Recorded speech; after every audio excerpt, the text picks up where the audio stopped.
Jake Martinez pressed his face against the cold glass of the observation window. Below him, Earth turned slowly in the darkness of space. But this was not the blue and green world that his ancestors had called home. This Earth was dead, gray, and lifeless, covered in scars that would never heal. 500,000 years had passed since the Galactic Council destroyed his home world. 500,000 years since they decided that humans were too dangerous to live. Jake's people remembered every single day of those long years. The battleship Retribution floated silently above the ruins. Jake commanded this ship and the 100 others that had come with him. They were the first humans to return to Earth since the Great Burning, the first to see what the Council had done to their birth world.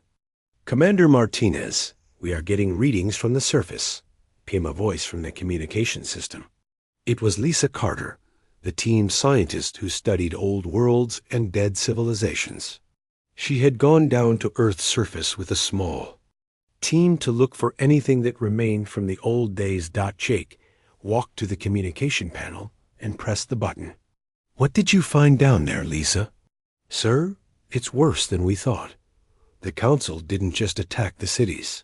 They burned everything. The oceans are gone. The air is gone. Even the soil is dead. They wanted to make sure nothing could ever live here again." Jake closed his eyes and felt the old anger rising in his chest. His great-great-grandmother had told him stories about Earth when he was young. Stories about blue skies and green forests.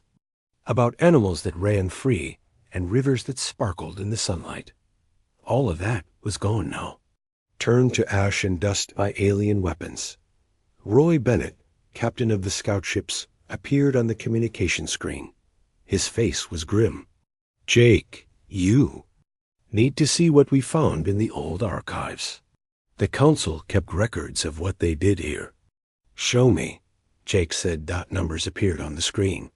Cold, simple numbers that told a terrible story. 12 billion humans had lived on Earth when the attack began. The orbital bombing lasted exactly 72 hours. By the end of the third day, nothing moved on the planet's surface. "They called it the Terran cleansing," Roy continued. "The Council recorded it as their greatest victory. They said humans were a disease that had to be removed before it could spread to other worlds." Jake's hands formed fists at his sides. How many of us escaped? The records show that maybe 10,000 humans got away in colony ships. The Council thought that was fine. They figured we would die out in a few generations without Earth to support us. But the Council had been wrong. Very wrong. Those 10,000 humans had not died out. Instead, they had grown. They had learned. They had built new ships and new weapons. Most importantly, they had remembered what the Council had done to Earth. Lisa's voice came through the communication system again. "Commander, I'm sending up some images from the surface. You should see these." Pictures appeared on Jake's screen. They showed the remains of great cities, now nothing but twisted metal and broken stone. In one image, he could see what had once been a park. The skeletons of trees still stood, turned to glass by the incredible heat of the Council's weapons. In another picture, Lisa had found a school. The building was mostly destroyed, but part of a wall remained. On that wall, someone had painted a picture of children playing. The paint had somehow survived all these years, a ghost from the past showing what life had been like before the burning. "There are millions of sites like this across the planet," Lisa reported. "Every city, every town, every farm." The Council made sure they hit everything. Jake had studied the history of his people during the long journey home. After the attack on Earth, the surviving humans had scattered across the galaxy. Some had tried to build new colonies on distant worlds. Others had lived on ships, moving from place to place, never staying anywhere long enough to be found. But all of them had shared one thing. They had all remembered Earth, They had all kept the story alive. Parents had told their children about the blue world where humans came from. Children had grown up and told their own children. The memory had passed from generation to generation, like a sacred fire that could never be allowed to die. Jake's own family had lived on ships for 300,000 years. His people had become experts at surviving in space. They had learned to build better ships, to find resources in the emptiest parts of the galaxy, to fight when they had to fight, and hide when they had to hide. All the while, they had been preparing for this day, the day when they would be strong. Enough to return home. The communication system buzzed again. This time, it was Amy Rodriguez, leader of the Special Forces team. Commander, we've detected council ships at the edge of the solar system. Looks like 3 patrol vessels. They're heading this way. Jake smiled, but it was not a happy smile. Let them come. It's time they learned that humans have returned. He turned to face the bridge crew. These men and women were the best of their generation. They had trained their entire lives for this mission. Their parents and grandparents had trained before them. All of them carried the weight of 500,000 years of planning and preparation. Signal the fleet, Jake ordered. Begin phase 1 of the operation. It's time to remind the Galactic Council what they did to our world. And it's time to show them what we've become while they were watching. As the human ships moved into attack formation, Jake looked one more time at the dead world below. Earth had been humanity's cradle. The Council had tried to make it humanity's grave. Instead, they had created something much more dangerous. They had created humanity's reason for revenge. Admiral Susan Clark stood in the command center of the dreadnought Nemesis, the largest ship in the human fleet. Around her, dozens of screens showed information about the Galactic Council that had taken her people 50 years to gather. What she saw made her both angry and hopeful at the same time. The Council had grown weak. Tell me what you've learned, Susan said to the intelligence officer standing beside her.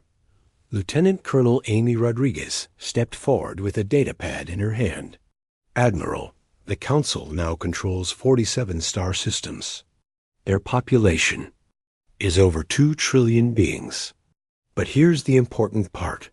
They haven't fought a real war in over 200,000 years. Susan raised an eyebrow. 200,000 years of peace? Yes, ma'am. After they destroyed Earth, the Council decided that war was too messy.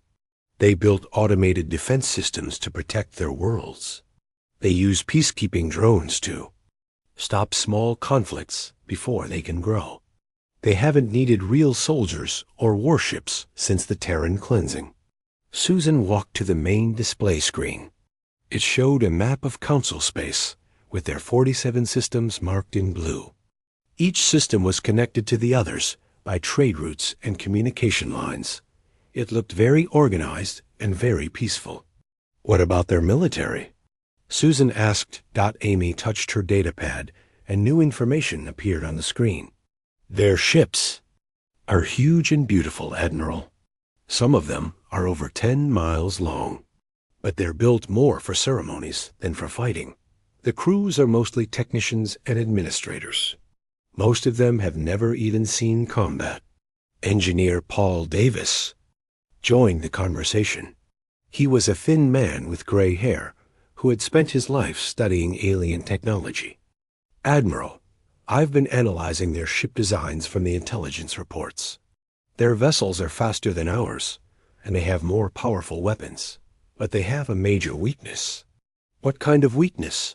Susan asked. They're designed to fight other Council ships, Paul explained.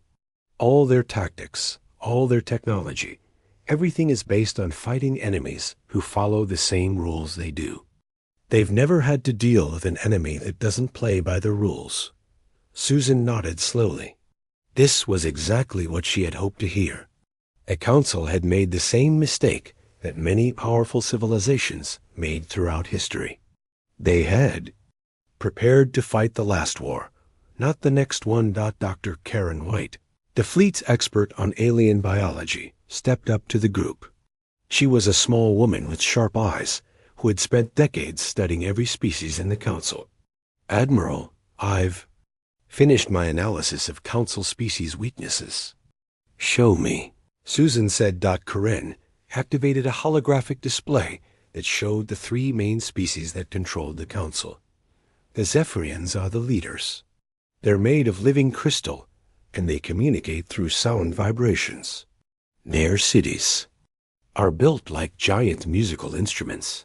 If we can disrupt their harmonic frequencies, we can break their communication networks. The display changed to show the second species. The Morphic Collective are hive-minded beings. They share thoughts across their entire population through biological networks. They're very strong when they work together, but if we can introduce chaos into their shared consciousness, they become confused and weak. The third species appeared on the display.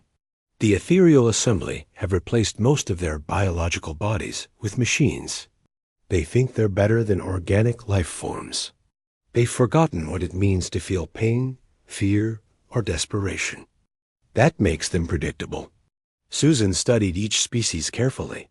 So the Zephyrians depend on harmony, the Morphics depend on unity, and the Ethereals depend on logic. Exactly, Karen said. And humans excel at disrupting all three of those things. Captain Roy Bennett's voice came through the communication system from his scout ship. Admiral, we're receiving reports from our advance teams. The Council patrol. Ships we encountered near Earth have reported back to their headquarters. The Council is calling an emergency session to discuss the unknown threat. Susan smiled. How long do we have before they figure out who we are? Based on their communication patterns, probably about 6 months, Roy replied. They move very slowly when it comes to making decisions. Everything has to go through committees and subcommittees. They'll spend weeks just deciding what to call us. This was perfect. The Council's careful, organized approach to everything would give the humans time to prepare their next moves. What about their defenses? Susan asked Amy. Admiral, their automated systems are impressive, but they're designed to handle pirates and small rebel groups. They've never faced a coordinated attack from a real military force. Plus, all their systems are connected to central computers. If we can hack those computers, we can turn their own defenses against them. Paul nodded in agreement. I've been studying their network architecture. It's very elegant and very efficient. But it's also very vulnerable to the right kind of virus. They've prioritized convenience over security. Susan walked back to the main display and studied the map of Council space. 47 systems, 2 trillion beings, hundreds of thousands of automated defense platforms. It should have been impossible for her small fleet to challenge such a massive empire. But the Council had made a crucial error. They had eliminated every challenge that could have kept them strong. They had created a perfect society where nothing bad ever happened, where no one had to struggle or fight or adapt to survive. Meanwhile, humanity had spent 500,000 years learning to survive in the harshest conditions imaginable. They had faced every challenge the galaxy could throw at them. They had been forced to become stronger, smarter, and more resourceful than any species that lived in comfort and safety. Admiral, Amy said, what are your orders? Susan turned to face her officers. These men and women represented the best of humanity. They carried the hopes and dreams of every human who had died when Earth burned. They carried the responsibility of making the Council pay for what they had done. We begin Phase 2 of the operation, Susan announced. It's time to show the Council what happens when you try to destroy a species that refuses to die. Signal. All ships, we're going hunting. The war for revenge was about to begin. Captain Helen Torres crouched in the shadows of her stealth ship Shadow Strike as it drifted near a Council trade convoy. 3 massive cargo ships moved slowly through space, carrying supplies between council worlds. They had no idea that death was watching them from the darkness. All teams ready? Helen whispered into her communication device. Strike Team Alpha ready, came the reply from Lieutenant Danny Parker. Strike Team Beta ready, reported Sergeant Lisa Bennett. Helen smiled. For the past 6 months, her crew had been hitting Council shipping lanes across 12 different star systems. Each attack looked like simple piracy. They would strike fast, take some cargo, and disappear before Council forces could respond. But these were not random acts of theft. Every raid was carefully planned to gather intelligence and test Council defenses. Remember the mission, Helen told her teams. We take what we need, we plant the listening devices, and we leave.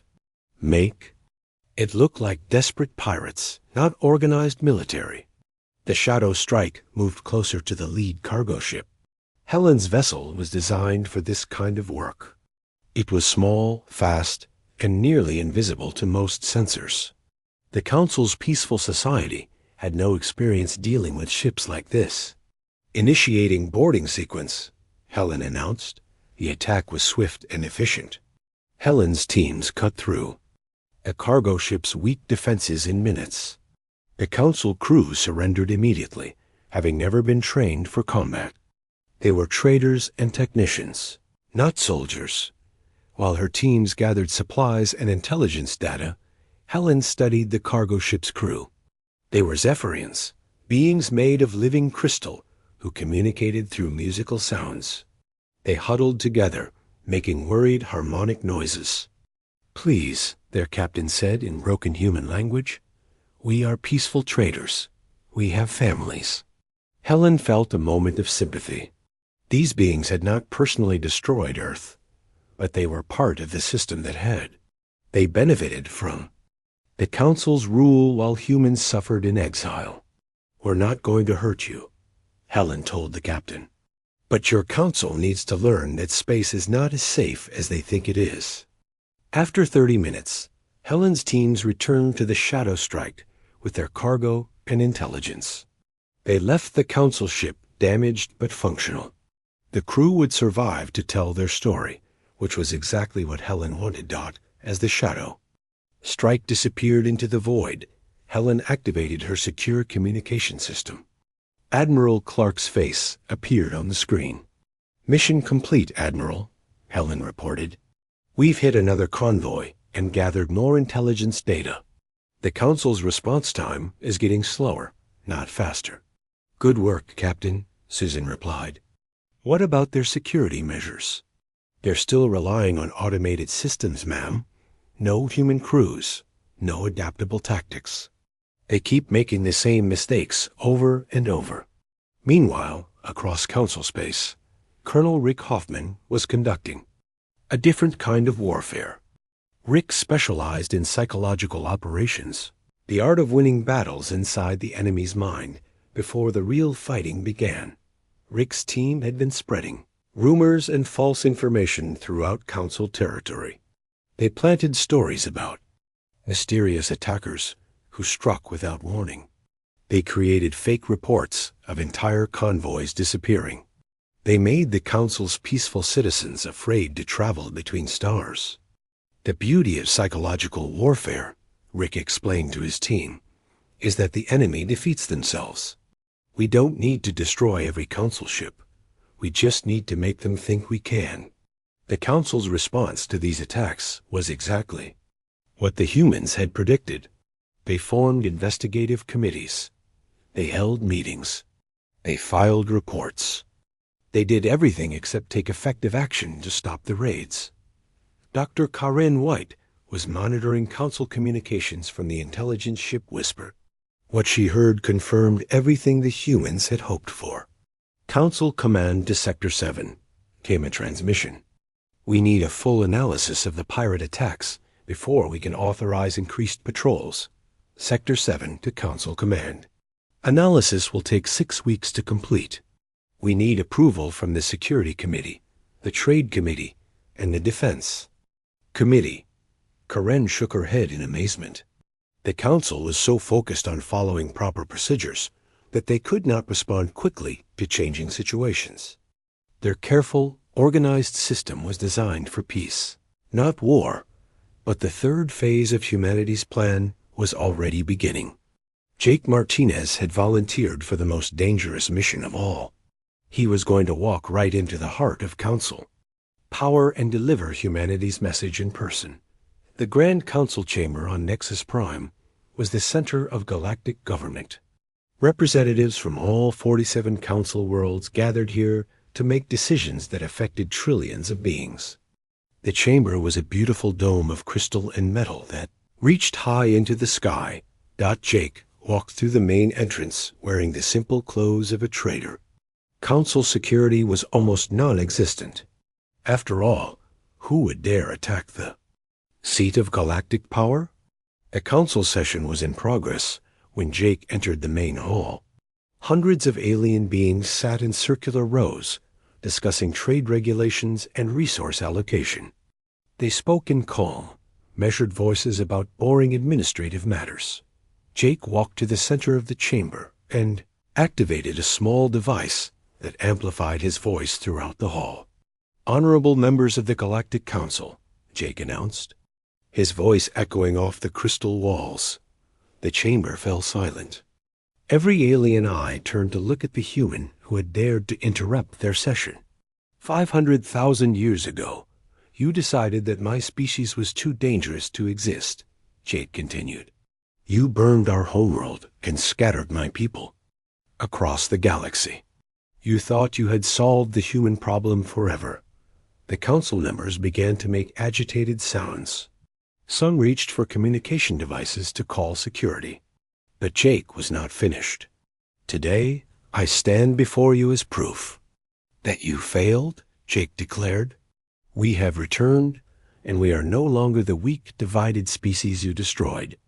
We have become something new, something harder, something that you created through your own cruelty." Security forces were now entering the chamber, but they moved slowly, uncertain how to handle this unprecedented situation. "This is humanity's formal declaration," Jake announced. "We are no longer running. We are no longer hiding. The age of council dominance is over. The age of human revenge has begun." Jake activated another device, and the chamber filled with images of the destroyed Earth. Every council member could see what their ancestors had done 500,000 years ago. Then Jake smiled and activated his personal teleporter. He vanished in a flash of light, leaving the council chamber in chaos. The message had been delivered. The war could now begin in earnest. General Chris Thompson watched through his helmet display as the first wave of council ships appeared in the Kepler system. The enemy fleet was massive and beautiful, just as the intelligence reports had described. Their ships gleamed like polished metal in the starlight, each one larger than 3 human vessels combined. But Chris was not impressed by their size. He had learned long ago that in war, bigger did not always mean better. "All human ships, this is General Thompson," he announced, over the communication system. "Remember your training. Stay fast, stay unpredictable, and make them regret coming here." The Council's flagship was called the Eternal Harmony. It was over 10 miles long and carried enough firepower to destroy Small Moon. Its captain, a Zephyrian, named Crystal Song, had never lost a battle. Of course, Crystal Song had never actually fought a battle either. The Eternal Harmony had been built for ceremonies and parades, not real combat. "Human vessels," came Crystal Song's voice over the communication channels. "You are outnumbered 50 to 1. Surrender now, and your deaths will be quick." Chris smiled inside his helmet. "Council ship, you are about to learn the difference between owning powerful weapons and knowing how to use them." The battle began exactly as Chris had planned. The council ships moved in perfect formation, their weapons firing in coordinated patterns. It was very impressive and very predictable. The human ships scattered like leaves in the wind, each one following a different path, each one acting independently. Commander Lisa Bennett led Squadron Alpha in a series of hit-and-run attacks against the Council's left flank.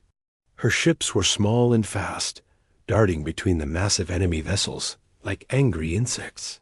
The Council's weapons were too slow to track such quick targets. Alpha Squadron, focus on their sensor arrays, Lisa ordered. Blind them first then. We can pick them apart. The human ships unleashed their weapons not at the Council's heavy armor, but at the delicate sensor equipment that stuck out from their hulls. Within minutes, 3 Council ships were flying blind, their crews trying frantically to repair the damage. On the other side of the battle, Captain Danny Parker was leading a different kind of attack. His ships carried special weapons that Paul Davis had designed specifically for this war. Instead of trying to punch through the Council's thick armor, these weapons sent computer viruses directly into enemy systems. Virus torpedoes away, Danny announced as his squadron fired a spread of unusual missiles. These projectiles looked like normal weapons, but when they hit Council ships, they released clouds of microscopic machines that ate through electronic systems. The results were immediate and devastating. Council ships that had been firing in perfect coordination suddenly began shooting at each other. Their automated systems, corrupted by human viruses, could no longer tell friend from enemy.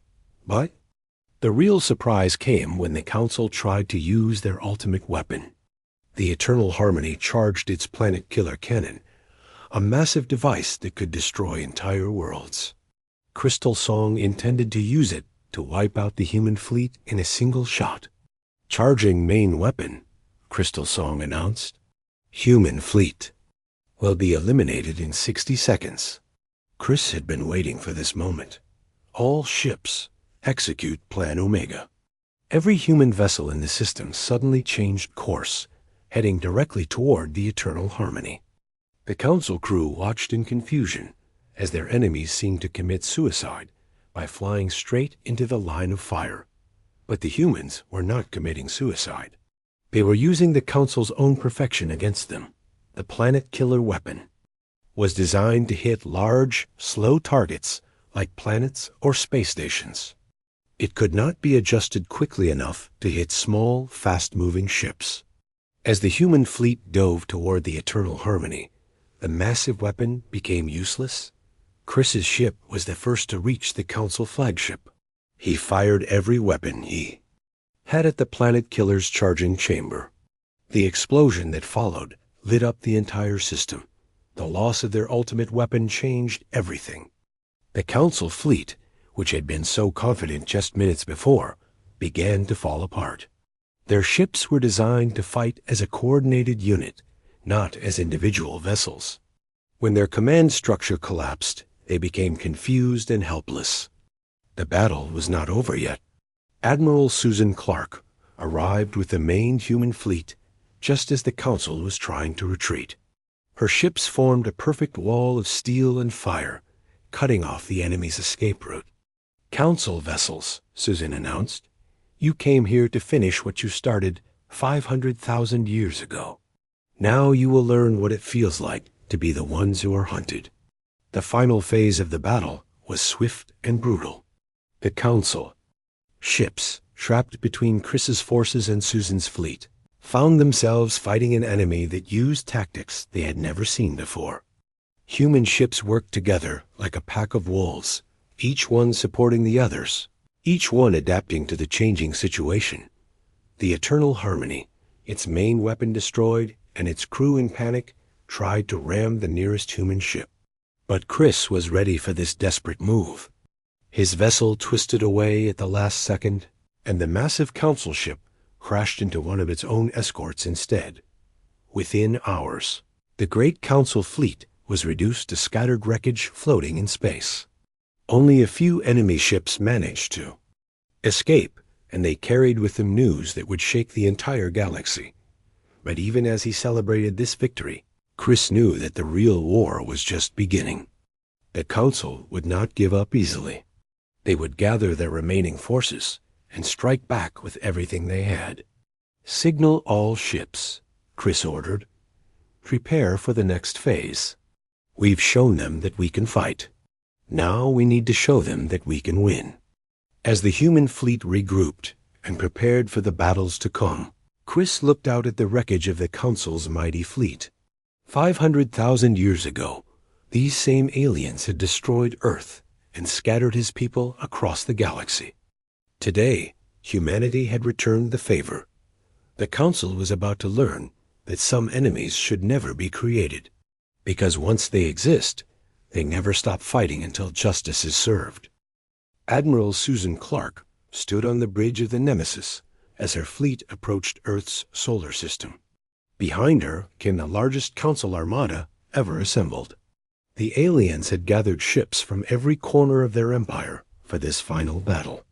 They called it the Last Solution, and they intended to destroy not just humanity, but every trace that humans had ever existed. "Admiral," reported Captain Roy Bennett from his scout ship, "Council forces are moving into attack formation. I count over 300 ships, including their new superweapon." Susan looked at the tactical display. The Council's ultimate weapon was a massive ship called the Final Solution. It was designed to destroy entire star systems by causing their suns to explode. The Council had decided that if they could not defeat humanity, they would make sure no human could ever return to Earth again. "How many ships do we have?" Susan asked her communications officer. 67 operational vessels, Admiral." "We're outnumbered almost 5-1. Susan nodded calmly. The numbers did not frighten her. Humans had always been outnumbered. They had survived 500,000 years in exile by being smarter and more determined than their enemies, not by having more ships. "Signal all vessels," Susan commanded. "Begin the final phase of Operation Homecoming." In the Council fleet, High Commander Void Echo of the Ethereal Assembly prepared to give the order that would end the human threat forever. The Final Solutions. Starkiller weapon was fully charged and ready to destroy Earth's sun. "All ships maintain formation," Void Echo commanded in its mechanical voice. "We will eliminate the human infestation once and for all. Today, we finish what our ancestors started." But Void Echo had made the same mistake that every Council leader had made during this war. It assumed that humans would fight like civilized beings, following predictable patterns and logical strategies. Jake Martinez was no longer the simple ship commander who had declared war in the Council chamber. He had been promoted to Admiral and given command of the most dangerous mission in human history. His job was to destroy the Final Solution before it could fire its star-killing weapon. "All strike teams, this is Admiral Martinez," Jake announced over the secure communication channel. "We have one chance to save Earth and end this war. Stay focused, stay brave, and remember what they did to our home." Jake's ship, the Retribution, led a small squadron directly toward the massive Final Solution. It looked like a suicide attack, and that was exactly what Jake wanted the Council to think. The Council ships opened fire with everything they had. Space filled with energy beams and explosive missiles as the aliens tried to stop the human attack. But Jake's ships moved like dancers, twisting and turning through the deadly fire, never staying in one place long enough to be hit. Behind the main battle, engineer Paul Davis was putting his greatest creation to work. For months he had been developing a special computer virus designed to attack the Council's most protected systems. Now, as the battle raged around Earth, Paul's virus spread through the Council fleet like a silent plague. "Virus deployment successful," Paul reported from his technical ship. "Council ships are beginning to lose system control." The results were immediate and spectacular. Council vessels that had been firing at human ships suddenly turned their weapons on each other. The Final Solution's escort ships began attacking their own flagship as their computers became confused about who was enemy and who was friend. But the Final Solution itself was too well protected. Its star killer weapon continued charging, getting ready to destroy Earth, Sun, and everything in the solar system. Jake saw that the virus attack was not enough. He made a decision that would have terrified any sane person. He ordered his ship to fly directly into the Final Solution's main weapon. "Admiral Martinez, that's suicide," shouted Commander Lisa Bennett over the communication system. "No," Jake replied calmly. "That's victory." The retribution smashed through the Final Solution's armor and exploded deep inside the Star Killer weapon. The chain reaction that followed tore the massive Council ship apart from the inside. The weapon that was supposed to destroy Earth's sun instead became a brilliant fireball that lit up the entire solar system. With their ultimate weapon destroyed and their fleet in chaos, the Council forces began to surrender. Admiral Susan Clark accepted their surrender, but made it clear that the terms would be harsh. "Council commanders," Susan announced over the fleet communication system, "your empire is finished. Your ships will be decommissioned. Your leaders will face trial for the genocide of humanity. But your people will be allowed to live, because unlike you, we remember what mercy means." The surviving Council ships were escorted to designated worlds where their crews would be resettled. The various alien species were given the choice of independence or joining a new galactic confederation based on cooperation instead of domination. But the most important work was just beginning on Earth itself. Dr. Lisa Carter led a massive terraforming project to bring life back to humanity's dead homeworld. Using technology captured from the Council and new innovations developed during the Long War, human scientists began the slow process of rebuilding what had been destroyed. "It will take 1,000 years to fully restore Earth," Lisa reported to the provisional government, "but life is already returning. The first plants are growing in the southern continent. Animals from our colony worlds are being introduced to the rebuilt ecosystems." Jake Martinez did not live to see Earth fully restored. He had died a hero's death in the final battle, giving his life to save his homeworld. But his sacrifice had not been in vain. Humanity was home again, and they would never be forced to leave again. Admiral Susan Clark, now promoted to Fleet Admiral and leader of the new Galactic Confederation, stood on the observation deck of a space station orbiting the slowly healing Earth. Below her, green patches were spreading across continents that had been lifeless for 500,000 years. "The Council thought they were creating a perfect galaxy by destroying us," Susan said to her aide. "Instead, they created the force that would bring real justice to the stars." The age of the Galactic Council was over.